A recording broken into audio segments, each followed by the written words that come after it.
Hi, my name is Rick Ortiz, and I'm the owner of Web Life Secrets, and I want to talk to you a little bit today about picking out your domain name.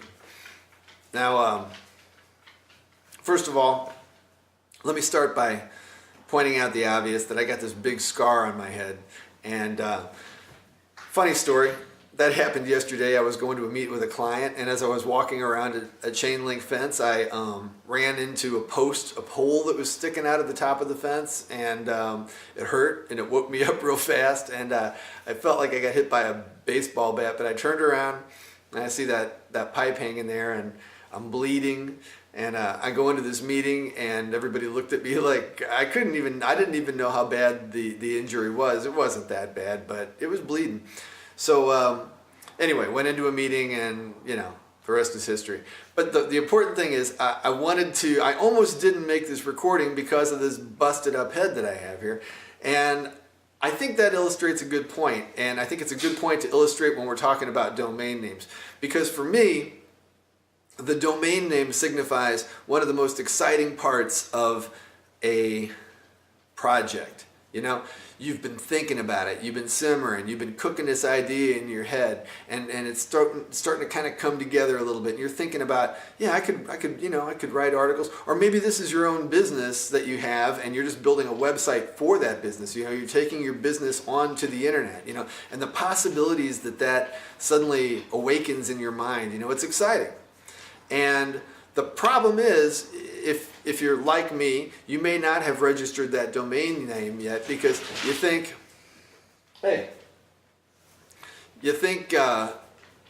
maybe the time isn't right, Well, today I was planning on making this video, and I almost didn't do it because I thought, the time's not right. I need to let my head heal because I'm going to look like an idiot on camera with this busted up head. But anyway, the point is, you want to execute on this. You want to register that domain name because it feels good. It feels like you've taken a little ownership. You've taken part of this destiny that you've created in your mind. You've made a decision. You've taken that first step forward. A domain name is often that first step. And it may not be the domain name that you settle with and you use in the end. You may come up with some better domain names. But what I want to do today is try to help you start off on the right foot. Pick the best domain name that's going to get you the farthest down the road with your project, and we can move on to step 2. So let's get this out of the way. The first thing I would say you need to do is grab a piece of paper and grab a pen and just carry it with you. And this is going to be your list that you're going to put together over the next week or so. Or, if you're in a real hurry, maybe you can do this in the next couple hours. But I would give yourself a little bit of time to kind of simmer on this and think about domain names.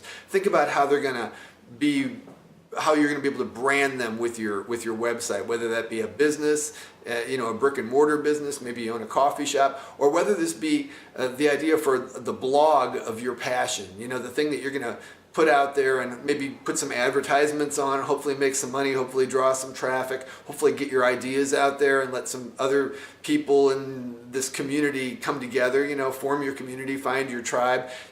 A domain name is a key to a much bigger world.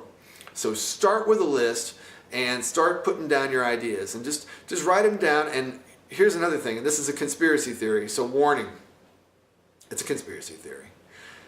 I don't Google or search for on the internet any domain names that I have ideas for. And I don't even go to GoDaddy or any of those other registrars and start typing in my domain name just to see if it's available. I start with a list first. I get the top 10 domain names that I'm going to want to look for before I even put my credit card in my hand and go to Google and before I start typing. And the reason is, like I said, it's a conspiracy theory, but I have this belief, I don't know, it's a long time ago, I searched for some great domain names. They were available, and as soon as I went to grab my credit card and buy them, they were gone. And I don't know if people are out there trolling around, figuring out what's being searched for and then swiping it up real quick, but I don't do it anymore. So make a list. Second, it may seem obvious, it may be completely unfounded, but I go with the .com first. I always try to get a .com. To me, a .com in most cases is going to beat a .net or a .org or a .info or whatever. They even have pasta or whatever, things that are these little vanity extensions, I go with .com. Always try to get .com first.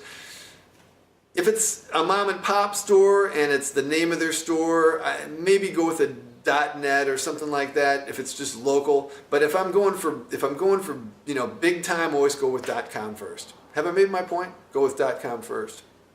Short and simple are best. Unlike this video, with a domain name, you want to keep it short, you want to keep it simple. You want straight to the point. The more letters people are going to have to type, the more chance they're going to have to misspell something and put it incorrectly. Plus, if you're sitting there on your phone and you're trying to put in a domain name, the people I hate the most are the people with the super long domain names, because I just hate doing that thumb thing on my phone. So short and sweet is the best. You want your domain name to be easy to spell. I mean easy. And you think people know how to spell your last name because you've been spelling it since you were a little kid. But I'm telling you, people don't know how to spell your last name. All right? People have a hard time with spelling. It's just a fact. So don't use words that are even possibly misspelled if you can avoid it. Consider buying more than one domain name.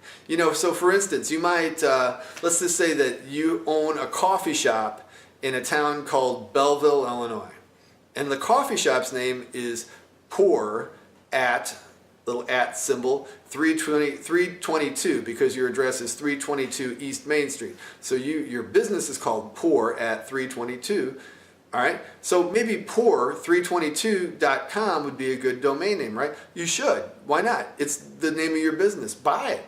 pour322.com. Okay, but the thing is, people are going to be searching. They're going to be putting words up there in the search bar looking for things like coffee in Belleville, Illinois.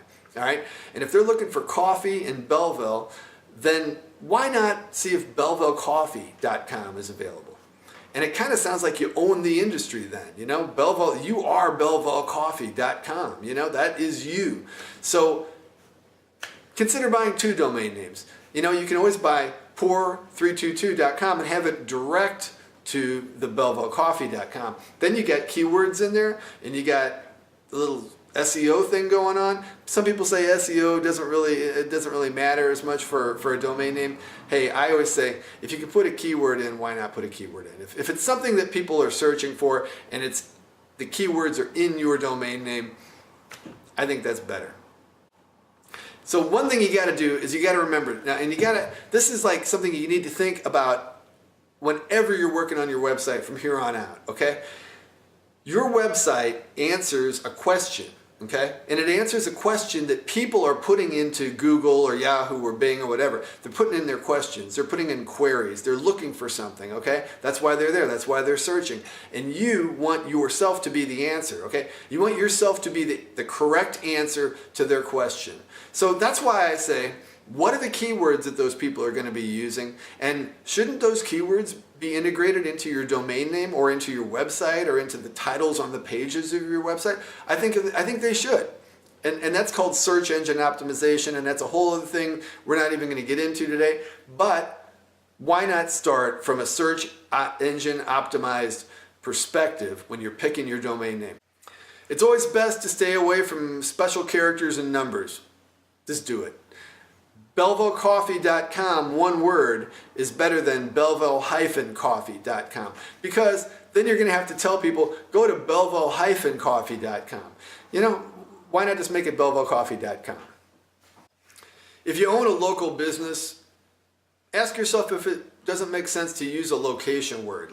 So for instance, if you own a coffee shop in Belleville, why not use the word Belleville? Are people going to be looking for that word in their search? Maybe they'll be going, I need to find coffee shops in Belleville.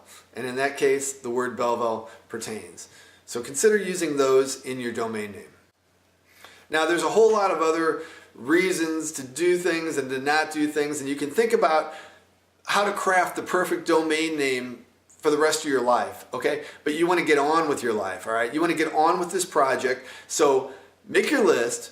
Go down the list of pros and cons. Is this a strong domain name? Is this not such a strong domain name? Is this something that will transfer globally if my business explodes? Okay, is this something that will work? Maybe BellevilleCoffee.com isn't so great if you're trying to sell to a worldwide market.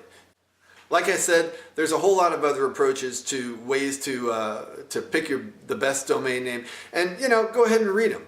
Take a look at them. There's a great one on Moz that I'll link to on this video, SEO Moz. If I can give you one message, I'm going to say there are a few things you can do to find that great domain name, and the most important thing is you want to get that great domain name. So grab your credit card, meet me back here for part 2, and we're going to actually purchase your domain name. I'm going to walk you through it. It's easy to do, and then you will be a .com.